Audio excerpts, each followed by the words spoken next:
بسم اللہ الرحمن الرحیم۔ السلام علیکم پروفیسر ڈاکٹر ساجد علی صاحب، آپ کو ایک بار پھر المورد میں خوش آمدید کہتا ہوں۔ آپ سے ہماری گفتگو جاری ہے، ایک اور نشست کے لیے میں آپ کا بہت شکر گزار ہوں۔ پچھلی بار جب آپ سے بات ہو رہی تھی تو ہم ابھی جاوید احمد خامدی صاحب کے بارے میں بات کر رہے تھے، جو آپ کے ظاہر ہے بڑے پرانے اور بڑے گہرے کے دوست رہے ہیں، اور وہ بھی آپ کا ذکر خیر بڑی محبت سے ہمیشہ کرتے ہیں۔ اب آپ نے ایک بات کی ان کے بارے میں کہ آپ کو یہ ایک احساس ہوتا ہے کہ ان کے ہاں جتنی صلاحیت اور جتنا مطالعہ اور جتنی ذہانت تھی، اس کے لحاظ سے اب آپ ان کو دیکھتے ہیں تو یہ خیال ہوتا ہے آپ کو کہ شاید انہوں نے اپنے آپ کو محدود کر لیا۔ ظاہر ہے کہ وہ دینی علم کی طرف چلے گئے، انہوں نے ساری اپنی جو تصنیفات ہیں اور اپنا سارا کام، سارا وقت، سب صلاحیت میرا خیال میں جس حد تک اس میں صرف کی ہے وہ اور کسی علم میں اس طرح نہیں ہوئی۔ حالانکہ آپ نے جیسے بتایا تھا کہ بالکل ابتدا میں تو ان کے ہاں تصوف تھا، شعر، ادب، اور اس زمانے کے جو افکار تھے ان کے بارے میں ان کا یہ خیال تھا کہ ان سب میں نوجوانوں کو عبور حاصل کرنا چاہیے، اور پھر تبدیلی کا کوئی ان کے ذہن میں خاکہ بھی تھا۔ تب دین اس کے اندر کوئی بڑی علم کی ڈائمنشن نہیں تھی، یا وہ ڈسپلن کہ بھئی وہ دین کو اثر نو کھنگالیں اور اس کو پڑھیں۔ تو وہ مجھے تو یہ اکثر بتایا کرتے تھے کہ بھئی میں سمجھتا تھا جو روایت ہے وہ سب ٹھیک ہی ہے۔ تو آپ کی کیا رائے ہے؟ ڈاکٹر صاحب بہت شکریہ۔ بات یہ ہے کہ اس وقت ان کی ظاہرہ مختلف متنوع دلچسپیاں تھیں۔ وہ ادب کا بہت اچھا ان کا وسیع مطالعہ تھا، پھر فلسفے کو بڑے ذوق شوق سے پڑھتے تھے، فلسفے کا ان کا، اسی طرح انگریزی ادب جو ہے یہ تو ان کے مضمون تھے نا، فلسفہ اور انگریزی ادب، بلکہ انگریزی میں مضامین تھے، بی اے میں تو وہ آنرز کے طالب علم تھے۔ تو ان کا ایک بڑا گہرا اپنا ایک مطالعہ تھا۔ اس کے علاوہ بھی کچھ فزکس کے بارے میں بھی پڑھنا، کچھ اور چیزیں، جدید چیزوں سے واقفیت رکھنا، تو یہ ان کے ہاں تھا۔ اب یہ سلسلہ کالج تک چلتا رہا، بلکہ مجھے یاد ہے کالج میں ایک جاوید صاحب اصول میرے خیال بی اے میں تھے، تو کیٹس کی نظم جو ہے نا، جاوید صاحب نے اس کی کوئی ایک مختلف قسم کی انٹرپریٹیشن کی جو اس سے پہلے کسی نے نہیں کی ہوئی تھی۔ تو جیلانی کامران صاحب استاد تھے، تو جیلانی کامران صاحب نے کہا بھی دیکھیں، اگر تو آپ اسٹیبلش نقاد ہیں تو پھر آپ کو یہ حق حاصل ہے کہ آپ اپنی رائے دیں، اگر یہ صورتحال نہیں ہے تو پھر جو کتاب میں ہے آپ وہی لکھیں۔ مطلب کہنے کا مقصد یہ کہ ان کا ہر معاملے میں، شاعری میں بڑا مطلب فی البدیہہ شعر کہہ لینا، ایک زبان سے دوسری زبان میں فوراً اس شعر کا ترجمہ کر لینا، عروض پہ بہت اچھا انہیں عبور تھا۔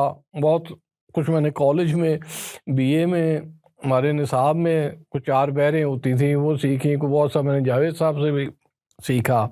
تو شعر بہت ارتجالاً مطلب کہہ لیتے تھے۔ میرے بارے میں بھی ایک پتہ نہیں انہوں نے نظم میرے ندیم ازل سوگوار نہ ہو، کچھ اس قسم کی مجھے ٹھیک طرح سے یاد نہیں ہے ایک اور۔ تو کہنے کا مقصد یہ کہ ایک تنوع تھا، تحریر میں بھی ایک تھا۔ تو ٹھیک ہے، اسپیشلائزیشن اپنی جگہ پر، آپ ایک خاص فیلڈ میں اس کے کچھ تقاضے ہیں، لیکن اس کے نتیجے میں نقطۂ نظر یا آپ کا اس میں کچھ تنگی آنا یہ اور بات ہے۔ کیونکہ اب میں دیکھتا ہوں کہ ایک دو ان کی میں نے سنی ہے، مطلب ڈارون کے بارے میں انہوں نے کہا کہ جی اس کا تو پتہ نہیں ارتقاء کا نظریہ جو ہے وہ عجائب گھر کی زینت بن چکا ہے۔ بلکہ 2-3 سال پہلے جب ملاقات ہوئی تو میں نے ان سے کہا کہ دیکھیے آپ کو یہ نہیں زیب دیتا کہ آپ، ایک الگ بحث ہے اس میں ہو سکتی ہے، لیکن یہ کہ اس معاملے کو اس طرح سے رد کرنا جو ہے نا، یہ بالکل عام ایک وہ مولویانہ انداز ہے۔ تو پھر انہوں نے کچھ، میرا خیال ہے وہ اس کا ہارون میں نے کہا بھی اب مطلب نظریہ ارتقاء میں یا سائنس کے معاملے میں آپ ہارون یحییٰ کا حوالہ نہ دیں، وہ کہیں بھی سٹینڈ نہیں کرتا، نہ اس کا کوئی کنٹریبیوشن ہے نہ کوئی چیز ہے۔ تو یہ مجھے احساس ہوتا ہے۔ دوسری بات یہ ہے کہ جو اب حالات ہیں مشکل، یہ سچی بات ہے. مطلب جو لوگ مذہب کا اب دفاع کر رہے ہیں، کیونکہ مجھے یاد نہیں ہے، میرا خیال جاوید صاحب نے یا مال ٹاؤن لائبریری میں ایک کو مظفر غفار صاحب لیف لیکچرز کروایا کرتے تھے. تو میں کوئی 20 سال وہاں ہر سال ایک لیکچر، میرا سب سے زیادہ لیکچر میں نے ہی دیے تھے وہاں پہ. تو عام طور پہ وہ مذہب یا سیاست پہ نہیں کرتے تھے، لیکن ایک بار انہوں نے جاوید صاحب کو بلایا تھا بطور مقرر کے. اچھا، میں وہاں پہنچا تو مظفر صاحب مجھے دیکھ کے بڑا حیران ہوئے، آپ یہاں کیسے ہیں؟ ان کو کچھ پتا نہیں تھا کہ تعلق کا پتہ نہیں، جاوید صاحب سے کوئی تعلق ہے. تو اب ظاہر ہے کہ وہ جو ایک آخرت کا بھی دین کا بنیادی، تو میں نے لیکچر کے بعد ان سے ایک سوال پوچھا کہ بات یہ ہے کہ ہمارے ہاں تصوف کی ابتدا کے بارے میں جو ایک نظریہ بیان کیا جاتا ہے نا، کہ جب لوگوں نے دیکھا بھی دنیا تو ہاتھ سے نکل گئی یا سیاسی اقتدار ہاتھ سے چلا گیا ہے، وہ کچھ اور لوگوں کے پاس چلا گیا ہے، تو ہم جو بچ سکتا ہے وہ بچا لیں. تو میں نے کہا آپ کا نظریہ بھی مجھے ایک نئی قسم کا تصوف لگ رہا ہے کہ بھی مذہب میں 5-6 بنیادی چیزیں ہیں، مطلب جو ابراہیمی مذاہب ہیں ان میں خاص طور پر، مطلب ایک ان میں تصور خدا ہے، الہیات ہے جیسے تھیولوجی کہا جاتا ہے. ایک اس میں کائنات کا تصور ہے، اس کے بننے کا، یعنی کہ جو کاسمولوجی ہے. ایک اس میں انسان کا تصور ہے، اس کو اینتھروپولوجی. پھر ایک اس میں اخلاقی اقدار کا تصور ہے. ایک مذہب کا اپنا تصور علم ہے جس کو ہم فلسفے کی زبان میں ایپسٹیمولوجی کہتے ہیں. اور آخری اس میں جو ہے نا وہ ہے آخرت کا تصور، جس کو انگریزی والے وہ کرسچن ایسکیٹالوجی کہتے ہیں. میں نے کہا اب 2 چیزیں تو خاص طور پہ، مطلب جو کاسمولوجی ہے، کائنات کا تصور، اور انسان کا، یہ تو مذہب کے ہاتھ سے نکل گئے. مطلب اس پہ تو سائنس کا غلبہ. ٹھیک ہے، تصور انسان پہ ذرا بحث زیادہ ہے، کاسمولوجی پہ تو میرا خیال ہے اہل مذہب بالکل اس سے. تو تصور اخلاق بھی کا بھی یہی معاملہ ہے، تصور علم بھی. لے دے کے مذہب کے پاس 2 ہی چیزیں رہ جانی ہیں، ٹھیک ہے، خدا اور آخرت. کیونکہ یہ وہ باتیں ہیں جن کا سائنس سے کوئی تعلق نہیں ہے، نہ کبھی پیدا ہوگا، ٹھیک ہے نا. تو اس وجہ سے وہ خیر جاوید صاحب نے مجھے جواب تو اس وقت کوئی نہیں، انہوں نے کچھ اس قسم کا آگے سے جملہ کہا تھا کہ آپ کی بات بھی ایک قسم کا تصوف ہے. بلکہ بعد میں مجھے سہیل عمر صاحب نے کہا کہ آپ کا سوال بہت اہم تھا. تو کہنا کہ مقصد یہ ایک مسئلہ ہے.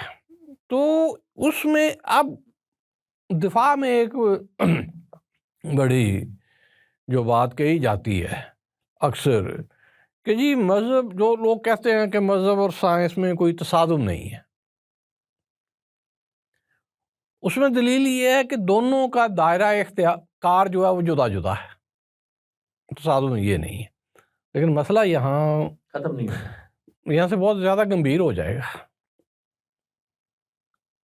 کیونکہ اس کا مطلب یہ ہے کہ یہ جتنی باتیں میں نے بنوائی، مذہب کو سب سے دستبرداری اختیار کر کے پھر خدا اور آخرت کے تصور تک محدود ہونا پڑے گا. کیونکہ سائنس والے جب آپ وہاں کہیں گے تو کہیں گے یہ تو آپ ہمارے ایریا میں مداخلت کر رہے ہیں. تو اس وجہ سے انہوں نے اپنا زیادہ، تو اب مجھے آج کل پتہ نہیں وہ کیا نقطہ نظر بیان کر رہے ہیں، لیکن اس وقت تو زیادہ ان کا یہی ہوتا تھا کہ اسلام میں بھی کہ مذہب کا جو اصل موضوع ہے وہ آخرت ہے، کہ انسان نے ایک اخروی زندگی کے لیے اپنے آپ کو کس طرح تیار کرنا ہے اس کا. آپ نے مجھے یہ غالباً یہ بتایا تھا کہ سن 73 میں ان کی ملاقات ہوئی مولانا امین احسن اصلاحی سے، غالباً میرے ذہن میں 74 میں. اچھا، یہ وہ وقت ہے جب ان کے ہاں ایک بڑی تبدیلی آئی، یعنی اس سے پہلے تک جیسے مجھے معلوم ہے، آپ مجھ سے بہتر بتا سکتے ہیں کہ ان کے ہاں وہ مذہب کا وہ تصور تھا اور وہ معلومات تھی جو ہماری ٹریڈیشن پہ بالکل بنیاد رکھتی تھی.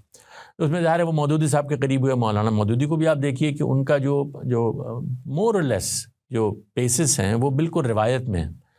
وہ بہت کم کوئی ایسی بات کرتے ہیں جس میں کوئی بنیادوں کو وہ چیلنج کریں. آخری عمر تک تو وہ بہت روایتی ہو گیا, بلکہ وہ پلٹ آئے تھے اس لحاظ سے دیکھا جائے, سوائے اس کے کہ جو ان کا سیاسی نظریہ تھا اس کو انہوں نے اسٹیبلش کیا ایک بڑے عمدہ طریقے سے, لیکن عام طور سے فقہی اپروچ میں, مذہب کے بنیادی مقدمات میں وہ قدیم فکر کے ساتھ ہی بڑے ہم آہنگ تھے.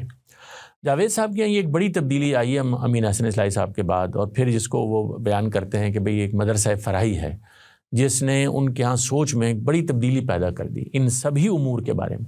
جو آپ مال ٹاؤن لائبریری کی بات کر رہے ہیں جب, تو اس وقت تک غالباً شاید وہ اسی جگہ کھڑے ہوئے تھے جو ان کا قدیم تصور مذہب تھا, اور اس میں آپ نہیں یہ تو کوئی بات کی بات ہے 2000 کے لگ بھگ کی. اچھا, بہت بات کی بات ہے یا اچھا میرا خیال, اچھا خیر یا اس سے بھی کچھ بات کی. ہاں اوکے, لیکن آپ کی کبھی ان سے ان معاملات پر علیحدہ سے کوئی سنجیدہ گفتگو نہیں ہوئی؟ نہیں, وہ میں اس پہ بہت میں کہوں کہ کیونکہ میری اپنی کچھ دلچسپیاں کچھ اور طرح کی ہو گئی, میں ان میں الجھ گیا, تو ہمارا بس ملنا جو ہے وہ زیادہ گپ شپ تک ہوتا تھا. تو علمی سطح پہ مطلب میرا ان کا پھر وہ کوئی اس طرح سے نہیں. اصل میں اصلاحی صاحب کے ساتھ وہ ان میں وہ چیز آئی کہ بہت سی ہماری جو روایت ہے نا اس کا ایک تنقیدی جائزہ. یعنی مولانا مودودی صاحب کے بارے میں مجھے ان کا نام بھول گیا, صاحب کا اخوانی تھے, پاکستان جب بنا ہے تو کچھ عرصہ پاکستان بھی رہے تھے. سید رمضان تو نہیں تھے؟ نہیں, وہ بعد میں پاکستان سے چلے گئے, مطلب وہ پاکستان میں اسٹیٹ بینک کے ساتھ بھی رہے تھے. یہ بات وہ جو تکویر کے صلاح الدین صاحب وہ سوڈان میں کہیں گئے ہوئے تھے کسی کانفرنس پہ, وہاں وہ صاحب بھی آئے تو کسی نے صلاح الدین صاحب کو کہا کہ آپ ان کا انٹرویو کریں. تو صلاح الدین صاحب نے ان کا انٹرویو تکویر میں چھاپا تھا. تو اس میں انہوں نے پوچھا, پاکستان ظاہر ہے مودودی صاحب کا ذکر آنا ہی تھا کہ آپ کا ان سے تعلق رہا. تو انہوں نے ایک بات کہی, ان کے مودودی صاحب کا مسئلہ یہ تھا کہ وہ پریشر آف دا ٹیکسٹ کا شکار ہو جاتے تھے. اچھا, کہ جب بات ان کے کچھ سوچتے تھے, مطلب ایک آزادانہ سوچ ان میں, لیکن جب ان کے سامنے کوئی روایت آ جاتی تھی نا پھر وہ بے بس ہو جاتے تھے. یعنی مودودی صاحب میں ان کا یہی کہنا تھا کہ روایت کو, وہ سود وغیرہ کے معاملے میں کچھ چیزوں میں میرا خیال ان کا نقطہ نظر کچھ مختلف تھا جی. تو مودودی صاحب ان کا روایت کے سامنے, تو میں نے بھی ایک مضمون کہ اصلاحی صاحب کے اندر یہ چیز نہیں تھی. یہ ٹھیک ہے, وہ روایت کا وہ اپنی بات ہے, میرے یہ دلائل ہیں, اس پہ وہ روایت کو کرٹیسائز بھی کر لیتے تھے, اس سے ڈیفر بھی کر لیتے تھے. تو جیسا تفسیر میں بے شمار مقامات ہیں, مجھے یاد ہے کہ وہ میرا خیال ہے وہاں موجود تھے, تو مودودی صاحب سے کسی نے کہا کہ اصلاحی صاحب نے اعراف کے یہ معنی بیان کیے ہیں جو معروف معنوں سے ہٹ کے کہ جنت کا ایک بلند مقام. تو مودودی صاحب نے مسکرا کر کہا کہ لگتا ہے اصلاحی صاحب نے تہیہ کیا ہوا ہے کہ کسی لفظ کا وہ کوئی ایسا معنی نہیں لیں گے جو پہلے سے رائج ہے. تو مقصد اصلاحی صاحب میں یہ چیز تھی, اس سے ان کے اندر وہ چیز آئی تو ہے, لیکن بہرحال مذہبی فکر کا ایک آپ کے پاس ایک کہتے ہیں کہ آپ ایک لارجر فریم ورک کے اندر ہی رہ کے سوچ سکتے ہیں, فریم ورک سے باہر نکلنے کا تو نہیں سوچا جا سکتا.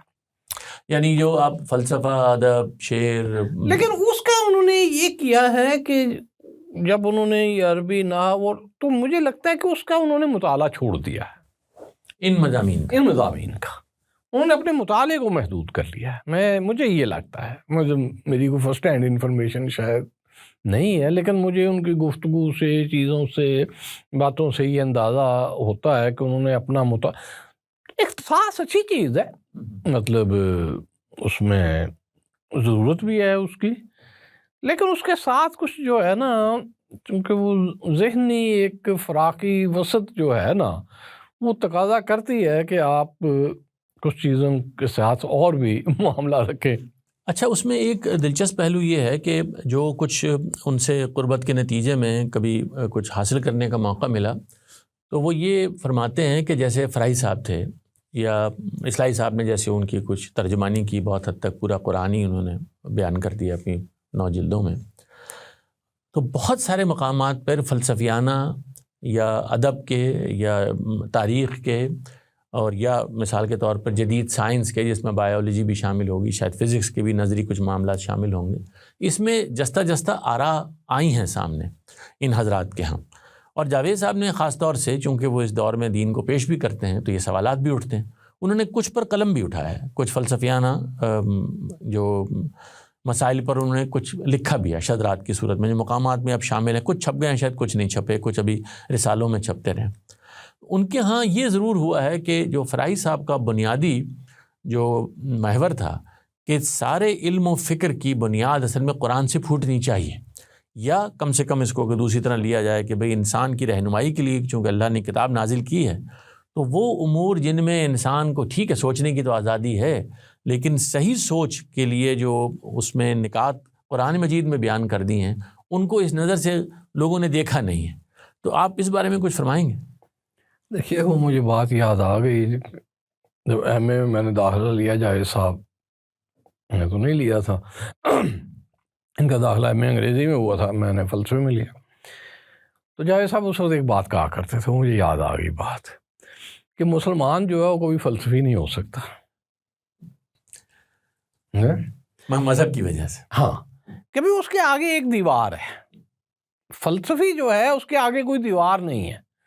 فلسفی کا موقف یہ ہے کہ وہ کسی بھی بات پر سوال اٹھا سکتا ہے، اس کو چیلنج کر سکتا ہے، وہ کسی بات کا پابند نہیں ہے سوائے منطقی ضابطوں کے، جی۔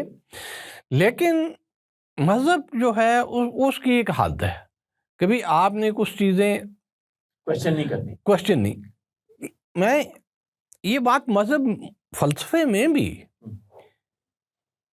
لازم نہیں ہے۔ دیکھیے، فلسفے میں بھی ہر قسم کی اپروچ چلتی ہے کہ مطلب علم ہے، اس کو آپ نے جسٹیفائی کیسے کرنا ہے، کس چیز کو آپ کہیں گے کہ کوئی دلیل ہے یا علم ہے، اسٹیٹمنٹ ہے اس کو یعنی جو پلیٹو افلاطون سے لے کر دور حاضر تک فلسفے میں جو علم کی تعریف رہی ہے وہ ہے کہ knowledge is justify true belief.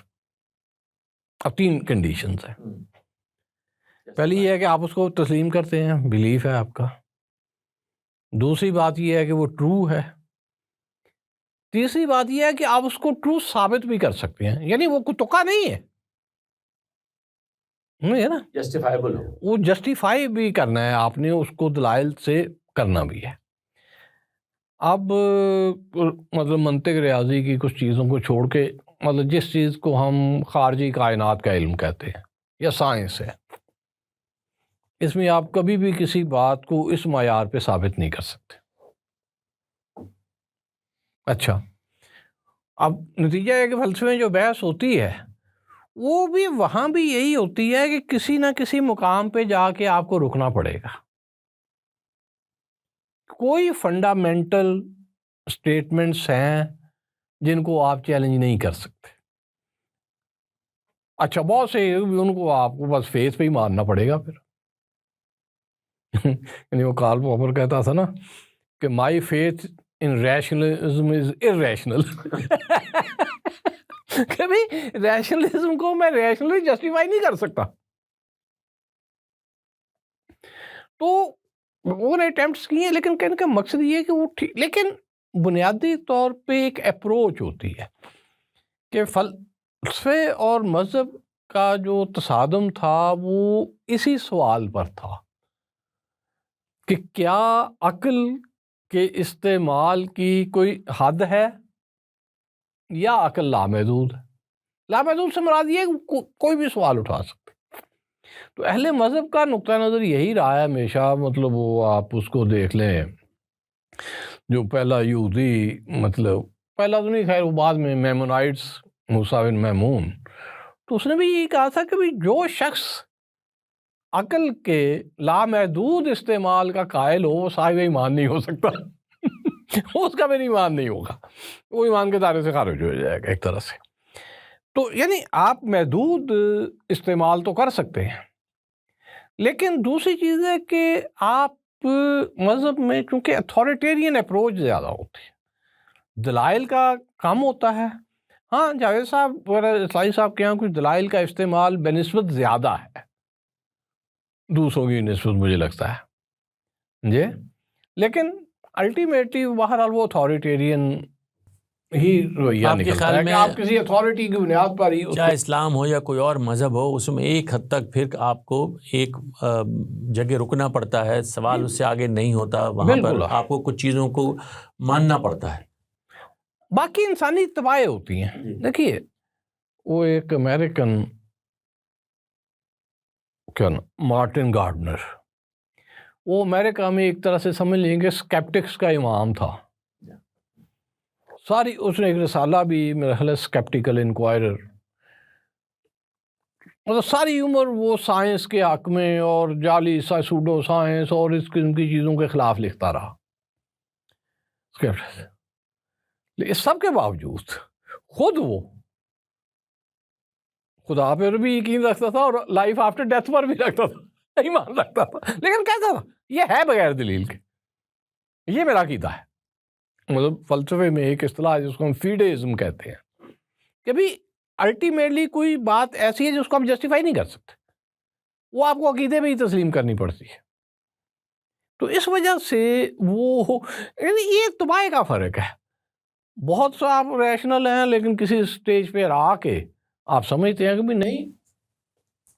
آپ کے ہاں جو، چونکہ میں تھوڑا سا ریفریز کرتا ہوں اس سوال کو اور پھر بعد میں آتے ہیں ہم فراہی اسکول کی طرف، وہ یہ ہے کہ جو خود فلسفے کے مختلف سکولز میں آپ اس پر لکھتے بھی رہتے ہیں، آپ کا اپنا سبجیکٹ بھی ہے، میرا سبجیکٹ تو نہیں ہے، تو ایک مجھ جیسے شخص کو جو نہیں جانتا فلسفے کے ان باریکیوں کو، وہاں پر بھی تو کچھ احساس ہوتا ہے مجھے کہ ایسے فلسفی ہیں جو یہ بتاتے ہیں کہ بھئی یہ کون سے سوال معقول ہیں، کون سے سوال نامعقول ہیں، یعنی سوال کا معقول ہونا بھی ضروری ہے، اور وہ یہ نہیں کہ آپ صرف سوال ہی ریز کر دیں، کیونکہ انسان کی اپنی کچھ محدودیتیں ہیں، اور اس وجہ سے ہمیں کوئی ایک اس کا جو عملی پہلو ہے اس کو نظر انداز نہیں کرنا چاہیے۔ میں خود ذاتی طور پہ ایسے سمجھتا ہوں، آپ میری رہنمائی کیجئے اس میں، کہ یہ جو فلسفے میں بھی کیا کچھ اپروچز کا جیسا آپ بتا رہے تھے کچھ فرق بھی ہے، کہ کچھ چیزوں کو ماننے میں ہمیں یہ نہیں ہے کہ اس کو ماننا یا نہ ماننا بے دلیل ہوتا ہے، بلکہ اس کے پیچھے کچھ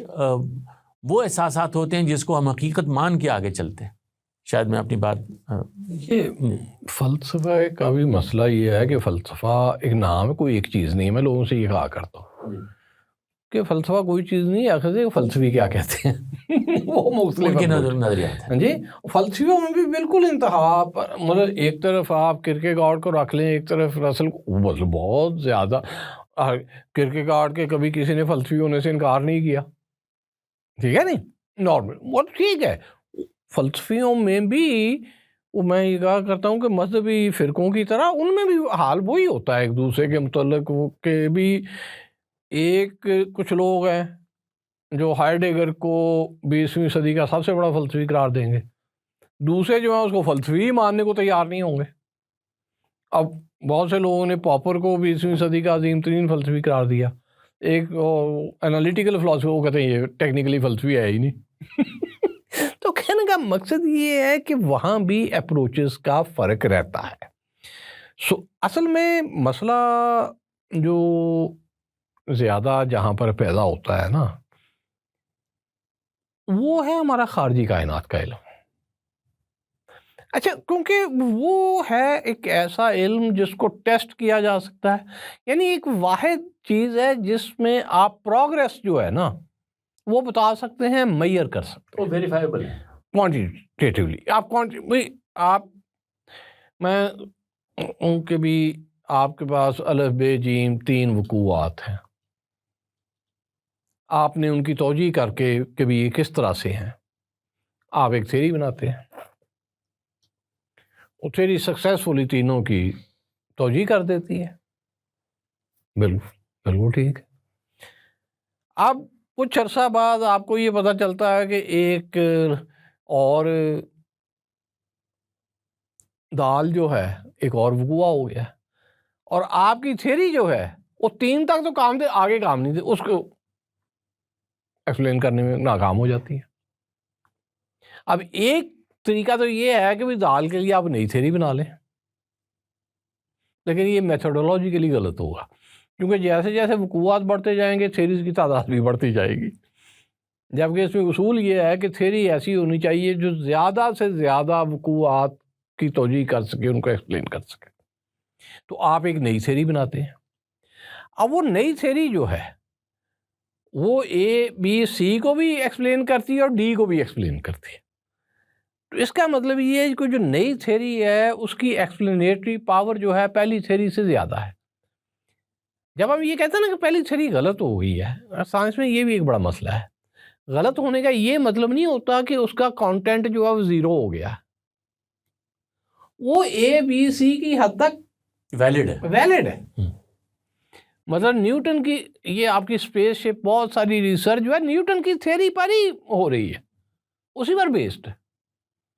جہاں مطلب پہلے یہ تھا کہ فزکس میں مطلب جس کو ہم کہتے ہیں ٹیریسٹریل اور سیلیسٹیل یعنی ارضی اور سماوی کہہ لیں، معاملات کے لیے الگ الگ تھیریز تھی.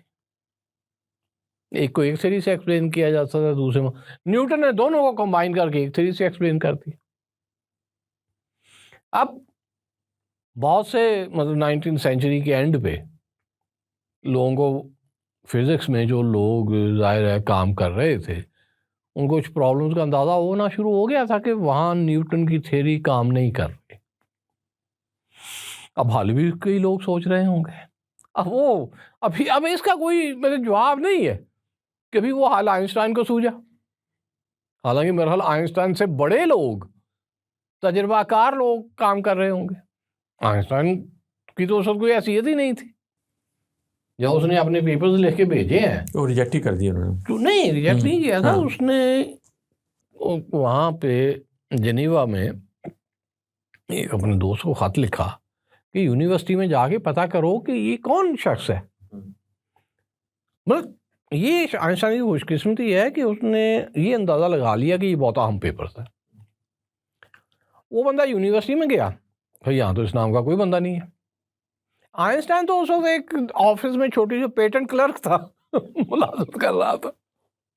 تو کہنے کا مقصد یہ کہ یہ ایک الگ چیز ہے، لیکن اس باقی جو معاملات ہیں ان میں مطلب جو ڈیبیٹ جو ہے وہ جاری رہتی ہے. ہاں دلائل جو ہیں، لیکن ایک ہوتا ہے کہ آپ کی دلیل کا انداز کیا ہے وہ میٹر کرتا ہے. مطلب ہمارے یہاں غزالی نے مطلب تحفظ میں اس نے کلامی انداز، اس نے فلسفیانہ دلائل ہی استعمال کیے ہیں، فلسفیانہ اپروچ ہی اختیار کی ہے. بات وہ اپنی ہی کر رہا ہے، لیکن اپروچ دلائل کا انداز جو ہے وہ فلسفیانہ ہے، کلامی نہیں ہے. تو یہ بات کہ ہم ابھی اس پر کچھ مزید بات کریں گے. آج کا نشست کا وقت ہمارا یہاں پورا ہو گیا. انشاءاللہ اگلے ہفتے پھر. جی بہت شکریہ ڈاکٹر صاحب.